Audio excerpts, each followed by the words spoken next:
You have. Okay, so we're going to talk about Daniel Robinson. And Daniel Robinson is actually one of the cases that is so bizarre. So just it says here, went missing on the 23rd of the 6th of 2021. He was 28. He went missing in Buckeye, Arizona. He was male, black, medium, 5'8", 165 pounds. Hair colour black, length short, eye colour brown. There's no point really going into all the details there because I am going to go through it. We do know that Daniel went to work one day and kind of disappeared into the Arizona desert, and then some quite weird things happened around his case afterwards. I've not got around this one for some reason. We'll be using this report anyway from the government website, so it doesn't really matter. It's no digging. Have I got an actual picture of him that's not? No, I did not, because I did not get around it. I can use the missing persons post, to be fair. So 24-year-old Daniel Robinson went missing from his job site in the Arizona desert on June the 23rd of 2021. So he was working as a hydrogeologist.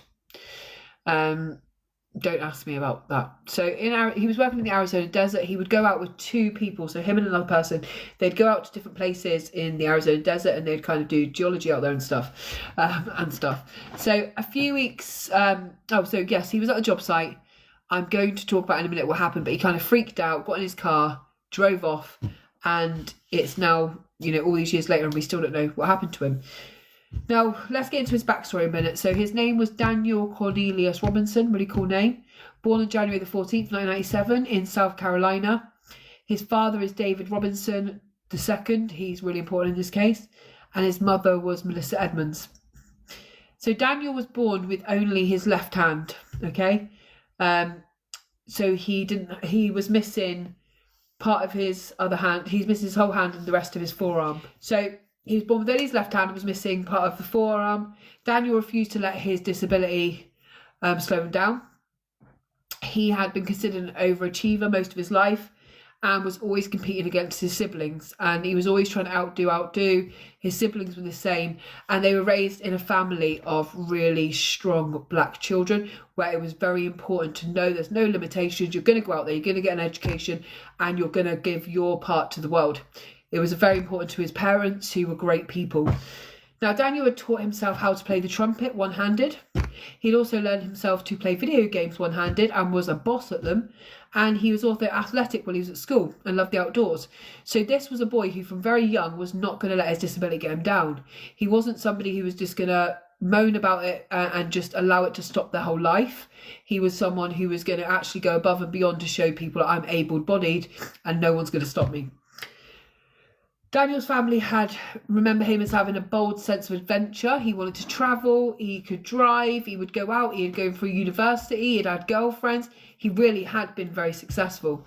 So he was always in constant contact with his family, and he'd only just recently moved to Arizona for a job opportunity where one of his sisters lived in Arizona as well. So it seemed like a perfect thing for him to do. Now, Daniel's family started to become concerned about him because they couldn't reach out to him and they couldn't get hold of him on the phone, and this was very rare. It wasn't like Daniel just out of contact or not text or call his family, so they knew immediately something was wrong. So in 2019, Daniel graduated from the College of Charleston after obtaining a degree in geology, one of the top of his class. He was amazing.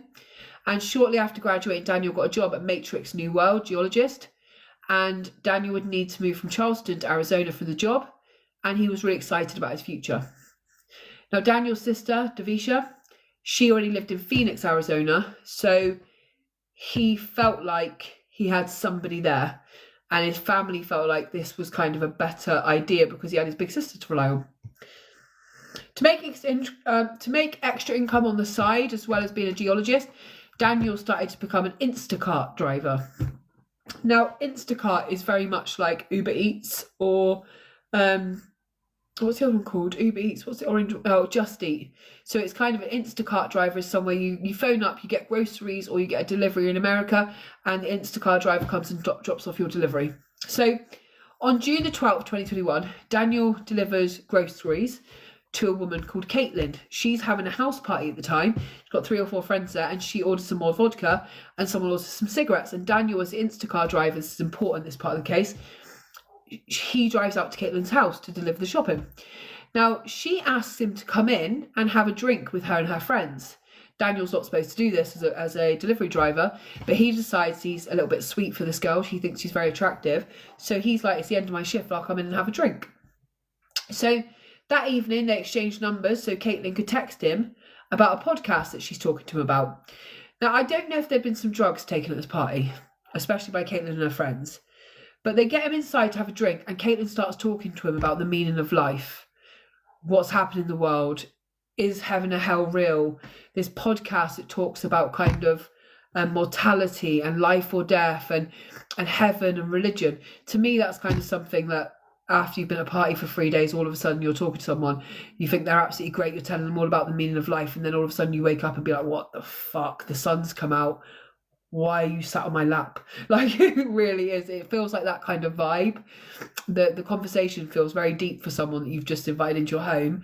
Do you know, it is no common, it's literally like 1 minute you're sat there with glow sticks going, oh my god, you're the coolest person ever, I want to marry you, and the next you're like, what the fuck, why are you staring at me, you freak? And it just feels like it's very much this situation where she gets him in, and then all of a sudden they have this really deep conversation. She's like, I'm going to text you the name of this podcast, you're going to listen to it, it's all about, and you're going to tell me what you think of it. But Daniel's quite interested in her, and I think she's just a little bit half cut. So the next day he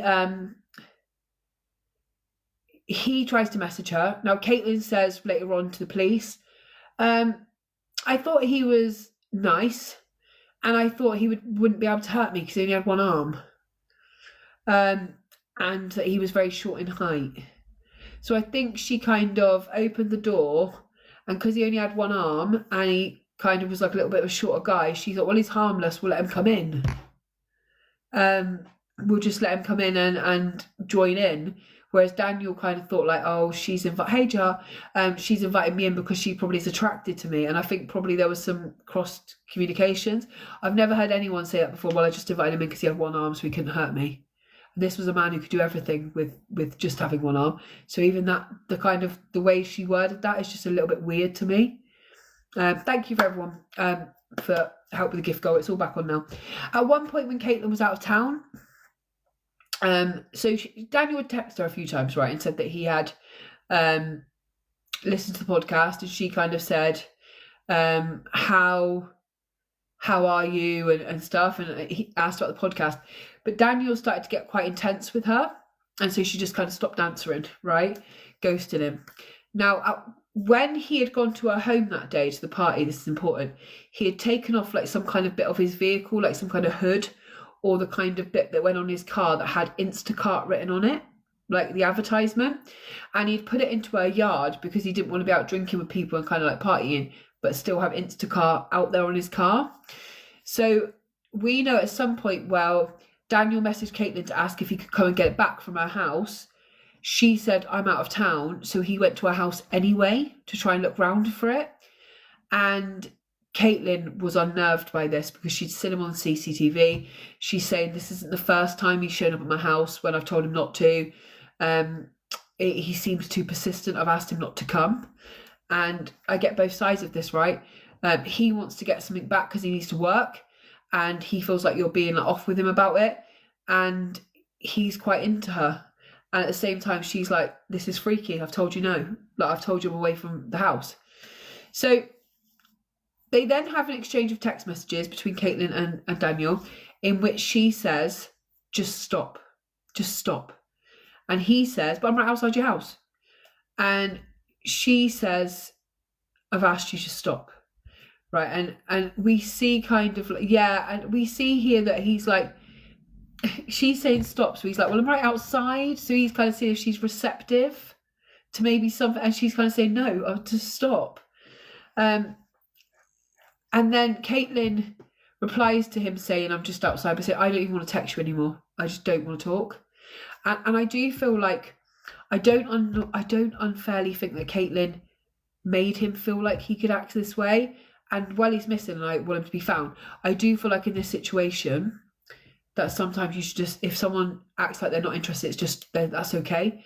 And I do feel like in the age of consent, I could text someone, be talking to them, and at any point where I say stop, it has to stop. And I feel like she had only like ever been like overly friendly with him on the night when she'd been partying, and since then she'd just been very friendly, very minimal. And when he started coming to the house, which she asked him not to, that's when she's like, "Now stop, I've asked you to stop." And I think that's very important. Yeah, I think so, Elaine. And I think, like, obviously when you're on the dating scene, no, they didn't sleep together, no ever sexual contact. When you're on the dating scene, you have to sometimes just understand that people are allowed to be cold. They're allowed to say no. They're allowed to not be interested. Yeah, and on dating sites and everything else, you can be talking to someone and be like, "No, not for me."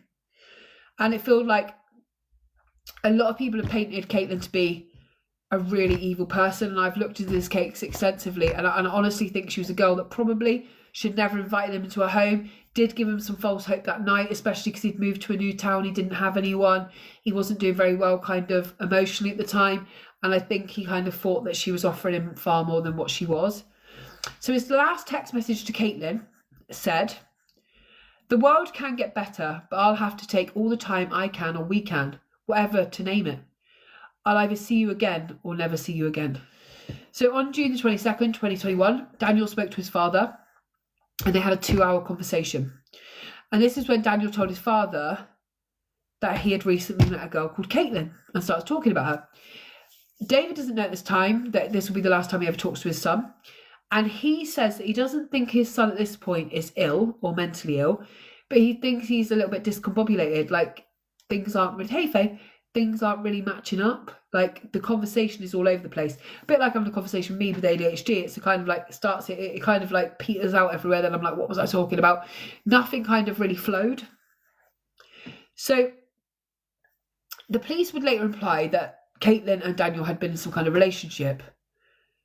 But Caitlin says this isn't the truth. Like, I invited him in for a party. "Hi, Emma." He consistently tries to text me afterwards. I text him as a friend about a podcast. I have a lot of male friends. And at the point where he kept trying to come to my house, I got unnerved. And then I kept saying to him, "Please stop." And he wasn't going to stop. And I don't think Daniel had any malicious intention. I also wonder about, like, the disability with his arm and moving to a new state and doing all those new things, whether, like, he found it hard to he just wanted someone in his life and he found it hard to realise the boundaries there. And also she had seemed to be interested in him on the first night, and he probably thought, you know, she sees me as like a cool person. She wants to be around me. And that was probably a lot for him to take in. So his dad says about that call that night, "We talked about this young lady, and it was the first time I'd ever heard about her, but he said he loved her. And I never said that to law enforcement have now said that I said that they were in a relationship. I never said that. I don't know where they got that from, but that seems like quite strong words to say to his dad, like, "I love her. There's a girl called Caitlin." And, you know, they'd met each other once. They'd had texts over about a week of her trying to say, like, "You can't come to my house yet and get this back. Hey, Paula." So the next day, on June 23rd, Daniel went missing under really unusual circumstances. Early that morning, Daniel left home to go to work as a geologist. Like I said, he was a hydrogeologist, which I take it's to do with water and rocks. And he had to meet up with company reps who were interested in drilling wells. That morning, he had a meeting with the Weber Company, and Daniel arrived at work at 7:22 a.m., although he normally begun his shifts at 7. And this is something his company said they did notice this was a little bit odd. It was the first day he'd ever been, I'm good, thank you, Paula. It's the first day he'd ever been late to work. And he was 22 minutes late. Now, this could be for any reason, and we do, when people go missing, we tend to look for anything that's out of the ordinary. And this was out of the ordinary, right? He had arrived at work late, regardless, 20 minutes late. But it could just be like he had to go a different path, that he had something wrong with the car. It could be anything, right? So Daniel's co-worker, Kenneth, the only two people that were working with Daniel that day, so it's Kenneth and Daniel. They met with him at the work. They both meet up at the work site in the desert.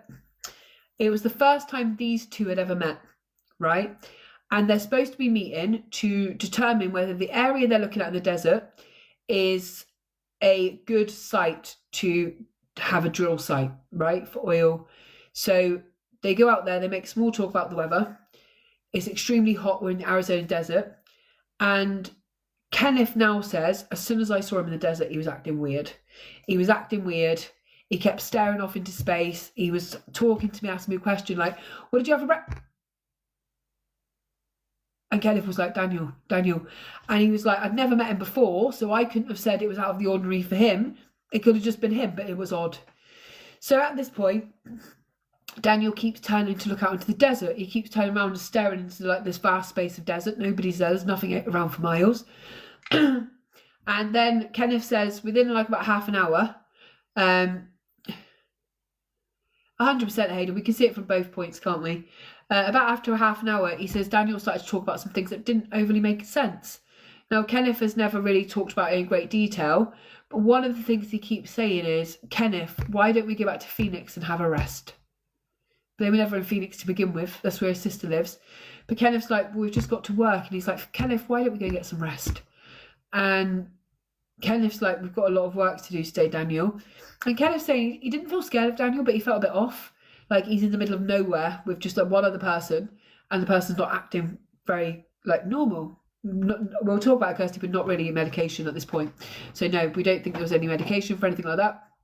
But Kenneth thought that maybe there was heat stroke or something, right? Because Daniel's new to the area and it is very hot out there.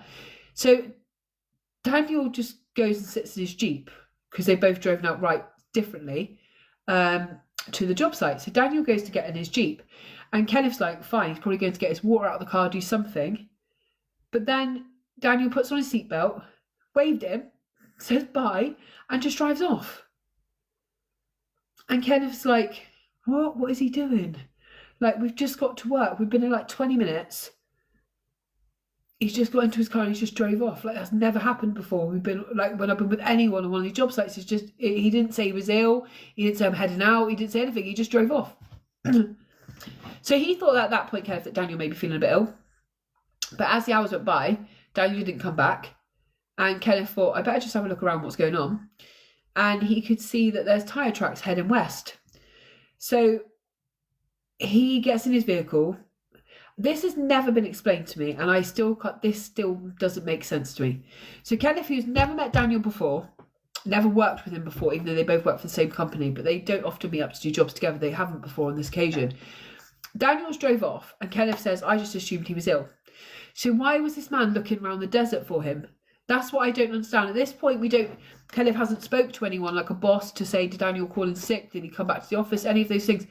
Would you not at that point just finish your job and just get the hell out of Dodge?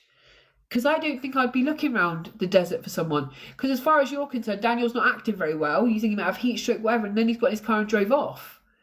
So I'm not going to be thinking like he's out there in the desert, something's happened. I'm going to be thinking this guy is a little bit like lazy. He's not finished his job. He's just fucked off.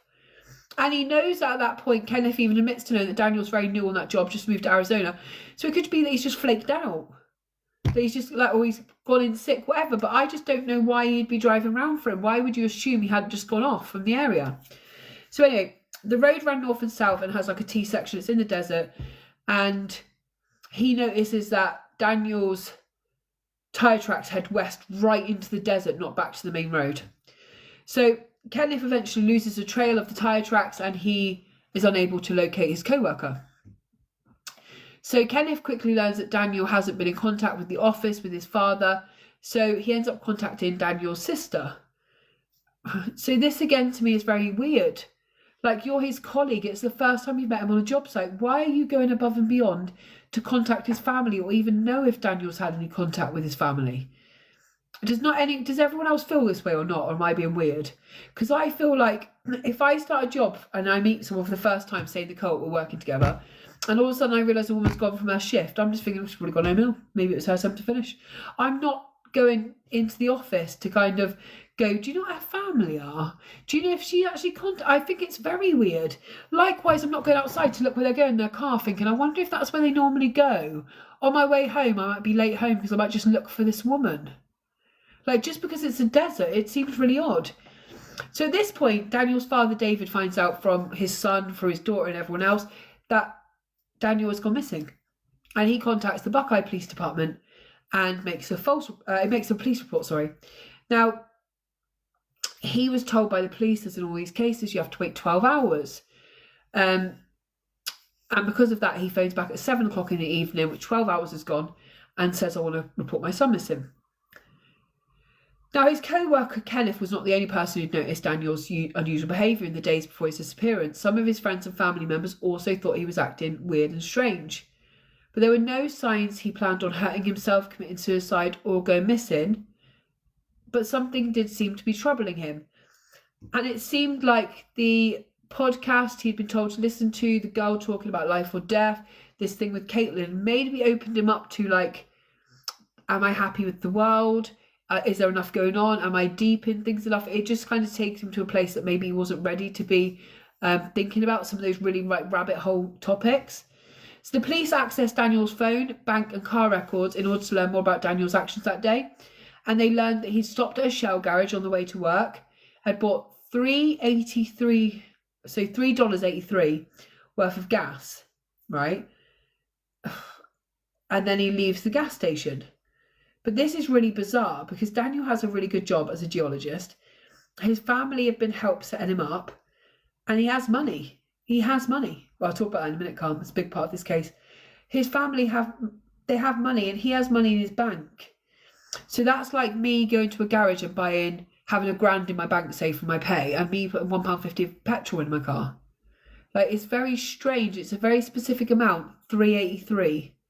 For a man that has money in the bank, has not struggled for money, is paying his own rent, it's no problem, Club. It's strange, right? You're also a geologist. You're going out into the desert. You don't know if you're going to get stuck. Like, that's one of the places I don't want to get stuck, in the hot desert. So I'm going to make sure I've got enough gas.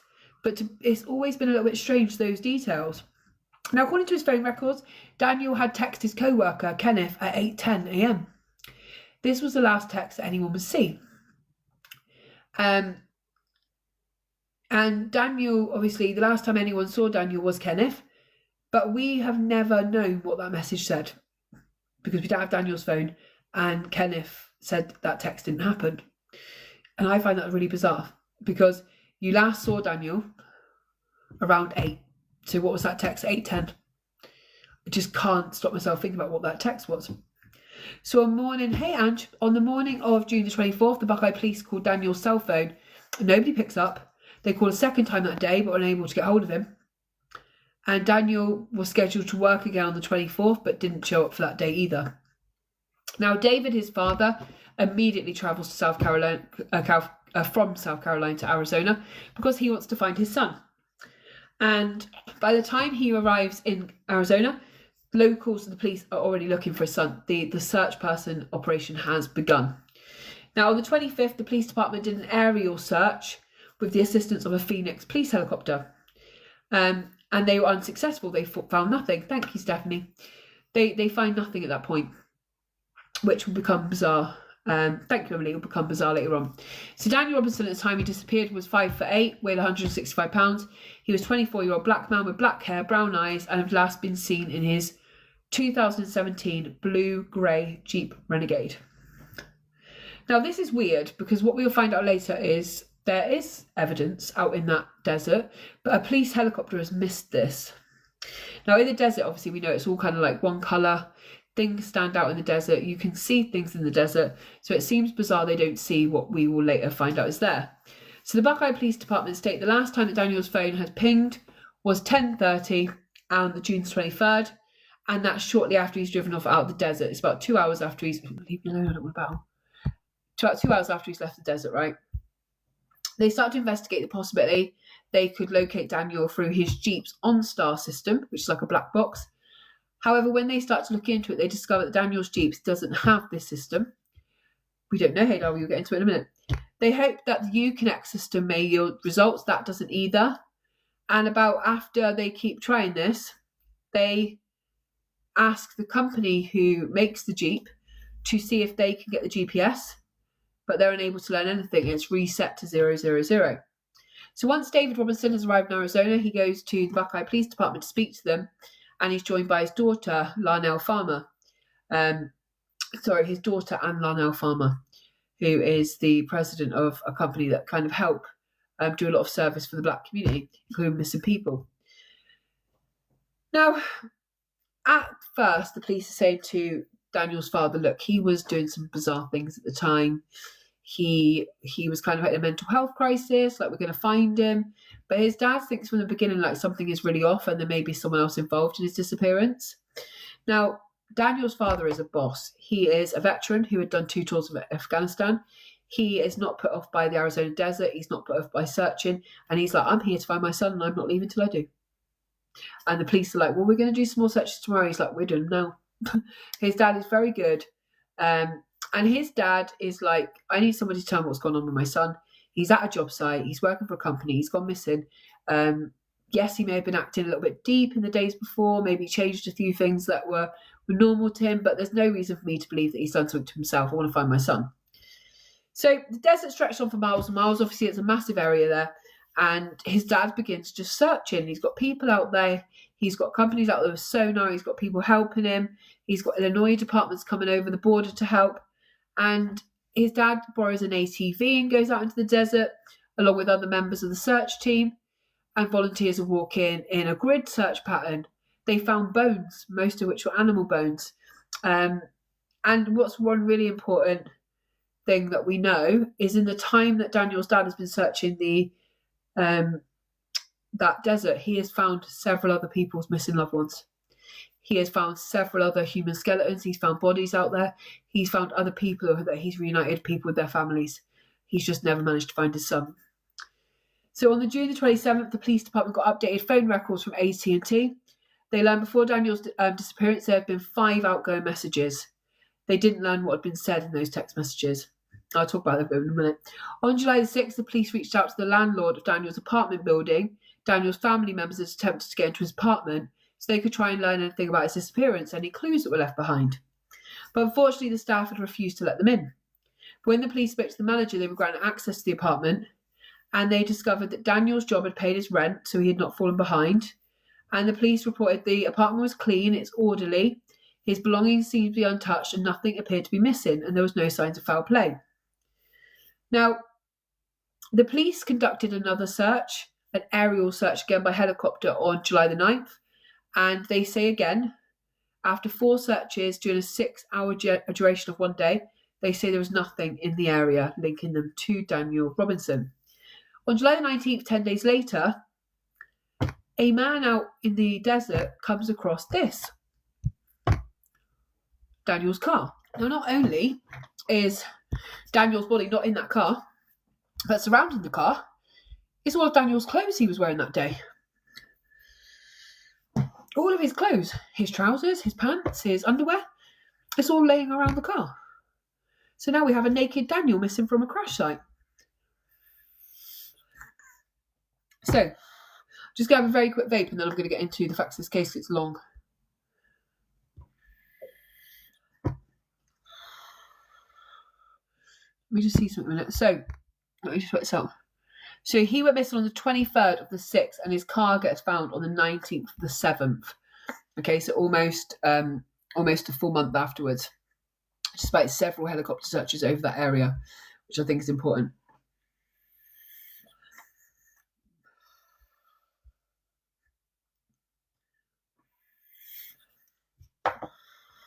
Now the car is only is located only a couple of miles from where Daniel's gone missing from. So it's all in very quick succession and very quick very quick distance from where he's gone missing. So it's part of the search area by far. They've definitely searched there. Now, the airbags have been deployed as if a crash has happened. Both the airbags have been deployed. And it's believed the vehicle was being drove by someone who had a seatbelt on. They can tell that from the inside of the car. Okay. So all of his clothes, including his work vest, his jeans, his t-shirt, his pair of socks, his boots, are all inside the car. Around the car are his wallet, his car keys, his cell phone. There's also red paint on the outside of the vehicle. There's no forensic testing done at the time because police just go, well, there's no blood there. Daniel's blood isn't here. So I don't understand why they didn't. Daniel's family begged for forensic testing to be done because they wanted to look for anything, bodily fluids, fingerprints, anything that proves that Daniel himself was driving when the car was left like this. So we'll talk about that in a minute, Leslie. So the police department wrote that following their report, the vehicle had significant damage and it appears to have fallen from front impact with the dirt. It's rolled before resting on its passenger side. One piece of the Jeep's black removable roof was on the ground, partially wedged under the front of the Jeep. The driver's front window was shattered and glass was located on the ground, consistent with the Jeep rolling over one time. There was also substantial damage to the lower front end and the top of the windshield and the roof. All of the interior airbags appeared to have been deployed, and this is straight off the police's report. The Robinson family was extremely dissatisfied with how, thank you, Hader, with how the police have handled this. They felt like due to who Daniel was, due to his race, due to his situation, due to his relationship with maybe him overstepping the mark with the girl, that they believed that they kind of just were like, no, he's had a crash, he's walked off with a head injury, and we're going to find his remains. Now, 2 days after Daniel's Jeep was discovered, his family hire Jeff McGrath, and he is a private investigator who specialises in accident reconstruction. And he basically, from black boxes, from speed, from the way the cars lay in, from everything, in any accident, not just cars, he can tell you exactly how it happened, how likely they were supposed to be driving, what direction they were going, who's involved. So he's a very good guy to have on this case. Now, McGrath said from the beginning the accident scene was fishy and it had been staged. When the car's airbag control module had been downloaded, it was determined the Jeep had been started more than 40 times after the airbags were deployed. Now, I have to get you to understand this. So after the airbags were deployed in the accident, someone tried to restart that car 40 times. Okay? Now, the vehicle had also been driven for 11 miles after the airbag had gone off. So after the crash had happened, the original crash apparently that deployed the airbags, someone drove it for 11 miles. Now, this doesn't make any sense. So it means the vehicle had not crashed at that ravine, it had been driven to that ravine from wherever it had originally crashed or whatever happened to the car. Now, he also learned that Daniel's Jeep had likely crashed around 1 o'clock in the afternoon, which was about 4 hours after he went missing. Even the red paint found on the Jeep was thought to be unusual. McGrath believed the red paint had been transferred onto Daniel's Jeep when another driver had collided with the vehicle, which would also explain the front end damage. It is known that Daniel Robinson's Jeep was not at the ravine the entire time he was missing. On July the 17th, 2 days before his vehicle was discovered, the same rancher who found his car had searched that area before. He had gone out there. He had been out looking for his cattle. He owned this land. He'd been out there. He'd had a look. And I'm going to talk about that in a second. He had then ruled off this area as a search. He said this car was just not there. We also know 2 prior helicopter searches had been done around that time. So the Robinson family believed that Daniel's Jeep was not in the ravine the whole time. It had been placed there. And it was more likely someone had their Jeep in their possession and had decided to dispose of it after the investigation had been kind of completed, the search of the area. And they thought if they put it in the ravine... No, it's a good question to ask, Lulu, isn't it? If someone comes in and goes, actually, do you just get all these views or did you pay to promote stuff? It's a good question because it's a possible thing to do. I don't mind people asking me that. There have been multiple aerial searches conducted in the weeks after Daniel disappeared, and none of them had seen a Jeep that is like grey-green against the landscape. It's just impossible to me. If you're in the air and you're looking for a missing person, of course you're going to spot a fucking massive Renegade. At this fact, they had... The fact that the Jeep had driven for 11 miles after it had crashed means that someone likely planted it there, yeah? I've always thought, Megan, it doesn't make sense to me. If it was his body, then I'd be like, maybe they have missed it. They're up in the air. Maybe they've not seen something. If he's already dead, heat seekers wouldn't work and stuff. But there has to be a time where there's a massive fucking car. Like, how have you not seen that when you're searching the area? The rancher also said, like, I was here 2 days ago, I was looking for my cattle at this exact ravine, the exact drop, I recognise it, I'm here every day, this car wasn't there. It seems weird that the last search was done on the 17th and then this car's placed there in between the 17th and 19th. So there've been multiple area searches, like we said, and none of them had seen the Jeep in the ravine. It's likely that Daniel's Jeep had been held in a nearby location, only a few miles away or whatever, and then taken there after everyone had finished searching. And it would have to be within those 11 miles, right? We don't know where they drove first. And I also wonder with the red paint, did they tow it there? Did they tow it some of the way? Because to get it down the ravine, where maybe the car already had some damage due to the deployment of the airbags, maybe they had to drag it a certain way. Maybe the red paint's come there. So on July the 22nd, the authorities decided to forensically test Daniel's Jeep finally. They swabbed multiple areas for DNA. Inside the handle of the driver's door, the steering wheel, rear view mirror, gear shifter, driver's seatbelt and the push start button. The results have never been released to the public, which is annoying. The McGrath, the private investigator, and the Robinson family looked into Daniel's apartment where he lived. He discovered that after the police had done their welfare check and found the department undisturbed, someone else had accessed the apartment. Whoever the last unknown person was, they rifled through Daniel's stuff. Thank you, Hayley. They rifled through his closet, through his coat pockets, through his drawers underneath his bed, and they also used Daniel's laptop one time. When the Robinson family learned about this story, they urged the police to do forensics on all of Daniel's electronics, his gaming console, his laptop, anywhere where he could have met people and had connections with people. When they did, the police discovered whoever had been using his laptop had basically looked at Daniel's search history. They had been looking at the documents on his computer. It's unknown who that person was or if they were looking for something specific. I would say they were looking for something specific to me. On July 31st, the Buckeye Police Department discovered a human skull in the desert near where Daniel's Jeep had been located. The rest of the skeleton was not found nearby. The skull was transported to the Maricopa Medical Examiner's office, but by August the 3rd, the medical examiner was able to determine the skull did not belong to Daniel. On September the 26th, the Robinson family held a press conference outside the Buckeye Police Department. They wanted to bring more public awareness because he'd been missing for months and they still had no idea where he was, and a lot of people still didn't know about Daniel. David Robinson urged the police department to also change his son's case from a missing persons case to a criminal investigation and start looking into some of the other facts around the case. The Robinson family had a GoFundMe account set up to help pay for the private investigator. The monetary donations would also help pay for the cost of printing missing persons posters. His dad, but by the way, his dad moved from South Carolina, where he'd lived his whole life, apart from being in the army. His dad moved to Arizona. He's never left. It's all these years later. His dad's like, I'm not leaving out my son, and he lives in Arizona now. He has moved his whole life there, and he searches for Daniel day in, day out. And he's like, I ain't leaving. And his kids have been like, come home, Dad. Come back to where your home is, all your stuff. And he's like, no, it's not home without my son. Thanks, Lise. This is what I love to do. It's, it's why I do what I do on the internet. I don't have time for anything else. I just love doing this. Thank you, Lise. So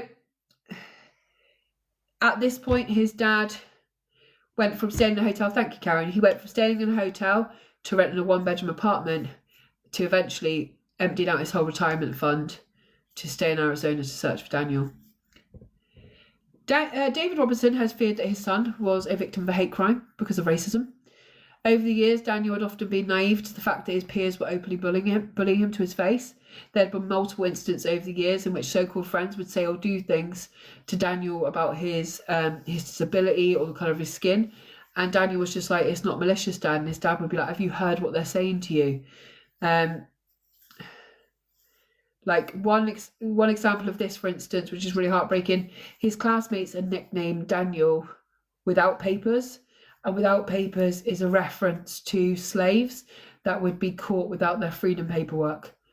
So like there was a whole group of kids, and David started to blame himself a little bit, like, because I raised the kids to want to be better and be in like really good school and do really good education, like I took them away from maybe like people who would have accepted them and been like his children, to put them into like schools where it was a predominantly white population, and they kind of really put all this stuff on Daniel.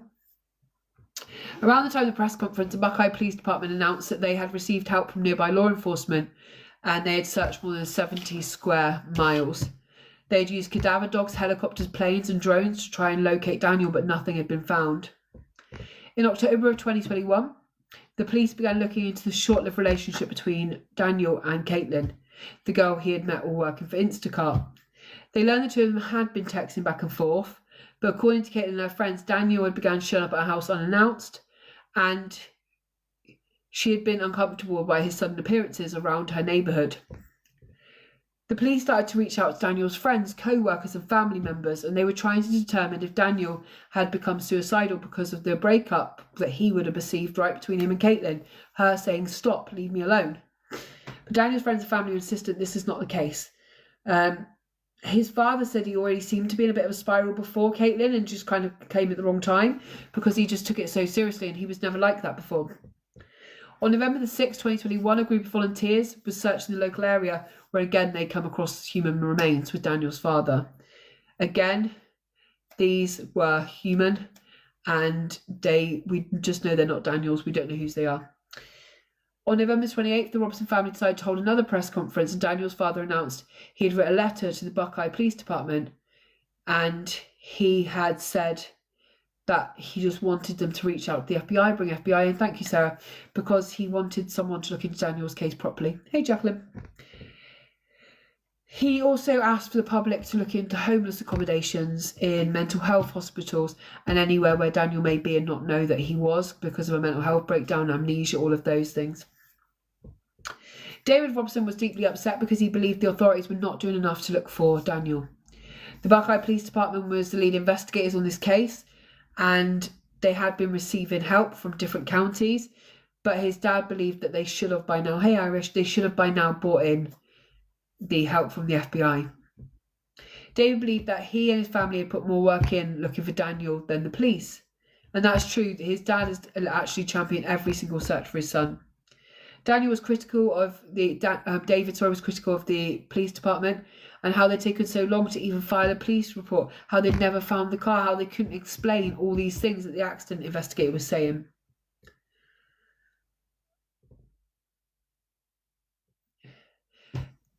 Daniel's case also didn't really receive a lot of kind of national press like people like Gabby Pesito did. And his dad said, well, he's glad that Gabby Pesito had all of that coverage. He also feels like Daniel just didn't.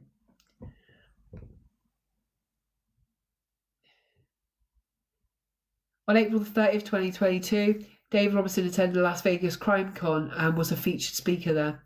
His talk was entitled A Father's Fight, Daniel Robinson's search for his missing son Daniel. David Robinson, search for his son Daniel. He also talked about the fact he'd started the Daniel Robinson Foundation.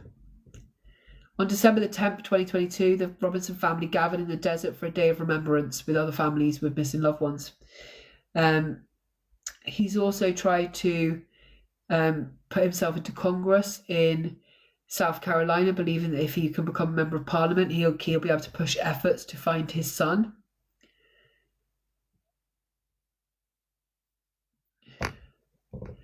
He has searched tirelessly. He has a website connected to his son.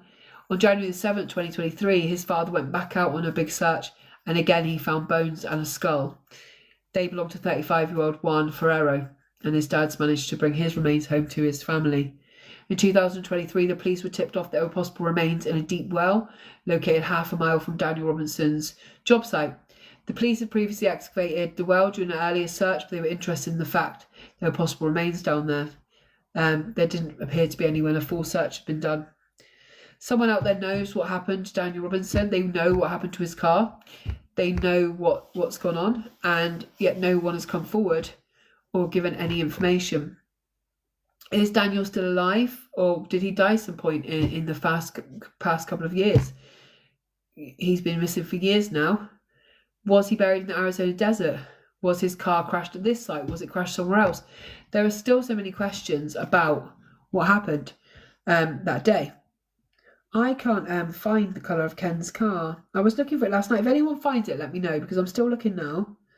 I want to talk a little bit about Ken's involvement, because I can't get past Ken.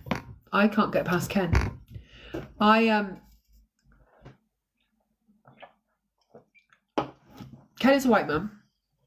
Daniel was a young black boy, black man, obviously 24. There seems to be something there, where within half an hour of Daniel arriving at the job site, something changed. Now, when Ken spoke to police at first, he told some very different stories, and he was a work colleague. He's kind of changed his story quite a few times and added little details in. And the weird thing is, like, Daniel drove off from work that day, right? He just fucked off into the desert. You had no idea where he went. Why were you all of a sudden so certain to find out where he is, whether he's talking to his family, have his family reported? That's a lot. And then what I find really interesting is the work site, the company decided to keep paying Daniel's rent in case he came home. And it was an employee that I feel would have had access to his flat then to search and stuff. It's he's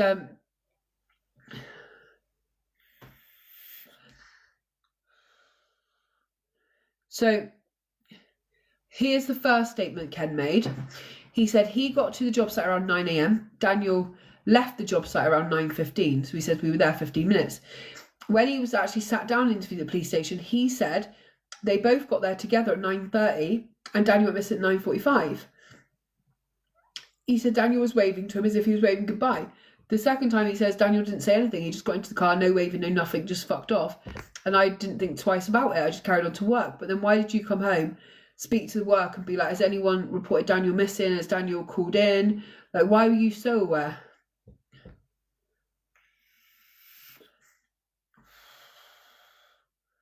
So Ken's changed his story quite a few times. So in the first interview, he says Daniel was saying things that didn't make sense. In the second interview, he goes, no, I didn't mean that. He was making sense. He just was talking about things that weren't related to work. He says he doesn't remember what Daniel was wearing that day. Later on, he comes back and goes, no, he was definitely wearing the clothes that were found in the desert. He said that Daniel headed south, but then the rest of the time he said that all the car tracks were leading into the west.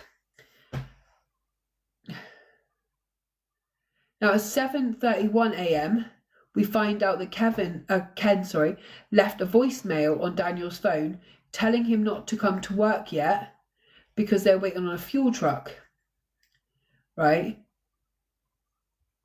But up until then, he just led people to believe that Daniel had got there at 7:22 and had been late to work and then got out to the job site late.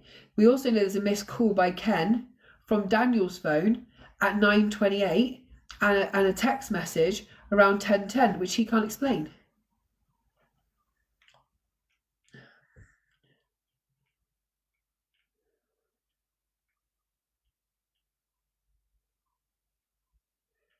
Daniel's father says the first time he met with Ken, he was supposed to meet with him. Not that we know of, no. The first time he's supposed to meet Ken, Ken's friend turns up and says, I need to drive you 15 miles into the desert to have a meeting with Ken. So David's like, no, thank you. I'm not getting in the car and driving into the same desert. My son went missing around this man. So then Ken just turns up for the meeting and he goes, by the way, this story's going to be national news. And Daniel's father's like, what? Like, at that point, he's just thinking he's going to find his son. Let's have a look if we can see this. Oh, it's no longer available because they've deleted the video. I want to find out what car Ken was driving, but I've searched and searched. The police have never really interviewed him like that. Why would you only met once? Why would you need to if it wasn't to do with work? Even you text him saying, why did you just leave the job site? Why men would tend to just text and be like, why did you leave the job site or try to ring once? But why was he ringing you? What happened in that call? I just think the police have never researched. I just don't think whatever happened to Daniel. I think because of like the relationship with Caitlin and stuff before, it's easy to believe that, oh God, this guy was having a mental health breakdown. Some people aren't really good at flirting, right? Some people are really not good at flirting. I'm one of those people. Say very weird things. But he obviously didn't have a lot of girlfriends. And when Caitlin invited him in and like, have a drink, he obviously took that to be like, oh, she's really into me. So I wonder if he really was acting weird or he was just acting really keen and not knowing his limits. I don't see anything overly that he's kind of said that has been like, oh my God, that's mad shit. I wonder if some of it was just him overstepping boundaries and her being like getting the ick with him. I don't know if it was really like, oh my God, look, he's spiraling into mental health weirdness here. He did say some quite strange things to family around that time. But I just wonder, I mean, did he turn up at the work site and start being weird towards Ken or whatever? At that point, Ken's killed him or kind of like done something where he's like, don't ever talk to me like that, boy. Does something just really is so off with this case? Really